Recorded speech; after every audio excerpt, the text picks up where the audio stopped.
बिरसा न्यूजमध्ये आपण आज आलेलो आहे रवळगावमध्ये.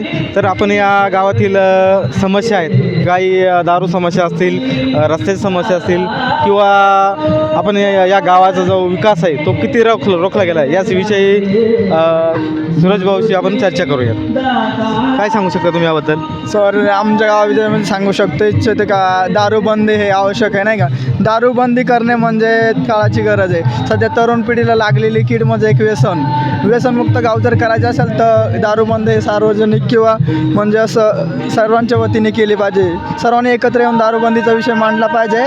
आणि राहिला विषय सर रस्ताकरण आणि खाजगीकरणामुळे थोडेसे शेतीमालाकर कंपन्या वगैरे ह्या परिस्थितीला व्यवस्थित आणि रस्त्याचे ज्ञान म्हणजे मार्केटिंग, नाशिक मार्केट आहे ना आमचं, इथून मार्केट नेणार नाशिक मार्केटला जो आहे ना माल सगळा, तर रस्त्याचे मोठमोठे खड्डे पडले. म्हणजे एका वर्षात सिमेंट काँक्रीट केलेलं रस्ते किंवा डांबरीकरण केलेला रस्ता सहसा म्हणजे तो किती 6-7 महिने टिकतो, त्याच्यानंतर तो पुरा बरखास्त होतो. तर डांबरीकरण करायचे, सिमेंटीकरण केलं तर सिमेंट काँक्रीटकरण केलं ना ते अतिउत्तम राहील. आणि राहिला विषय म्हणजे गाव विकास बाबतीमध्ये इथं शौचालय उपलब्धी करून देणे किंवा गावातले नागरिक विविध येणारे पेसा अंतर्गत पदे वगैरे, आदिवासी ST आरक्षणावरती प्रश्न यांचा सर्वांचा ना हे करायला पाहिजे. सरकारने आढावा घेतला पाहिजे. म्हणजे सरकारला जागृत करण्यासाठी जे काय आपण म्हणजे 2 शब्द इथे त्याचं काहीतरी झालं पाहिजे. नुसतं न्यूज बनवून किंवा जर मीडिया आणून असं नाही, कारण ते सरकारने घेतलं पाहिजे की या गावात काय कमी आणि याच्यापासून या गावाला काय सुविधा मिळाला.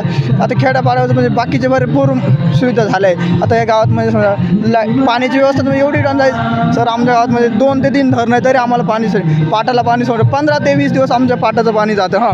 आणि त्याच्यात काय होतं, रवळगावालाच पाणी प्यायला नाही राहत. मग नंतर समजा मेच्या एंडिंग किंवा मे जूनच्या आसपास गेलं ना इथंच हापशा आटून जात राहील, पुरं पाणीच नाही राहत, इथं पाणीच प्यायला नाही राहत. असं रवळगाव गाव तर पेसामध्ये पेसा निधीवर पितो. मग पेसा निधीचा पेसा निधीचा उपयोग विविधरित्या केला जात नाही. म्हणजे पेसा निधीचा जे काय असेल ना वरिष्ठ म्हणजे सरपंच वगैरे ग्रामसेवक वगैरे असतील ते म्हणजे व्यवस्थितरित्या हे करत नाही का आपल्या गावचा पेसा निधीचं बैठक किंवा चर्चा सत्र घेऊन एकत्र येऊन हा पैसा कुठे वापरला गेला, त्याचं काय केलं हे सर्वांना स्पष्ट करून दिलं पाहिजे, जेणेकरून सर्व जनतेला समजेल का आपल्या गावात काय चाललंय काय नाही, याच्यातून काय भेटतंय. असं मी तर सांगतो, या 5-6 वर्षाचा कार्यकाल आहे. पहिल्यांदा 5 वर्षाचा, आता 6 वर्षाचा कार्यकाल आहे. दरवर्षीसाठी पेसा निधी जो पेसा अध्यक्ष असतो त्याच्या नावावरती दरवर्षी 20 लाख रुपये येतात.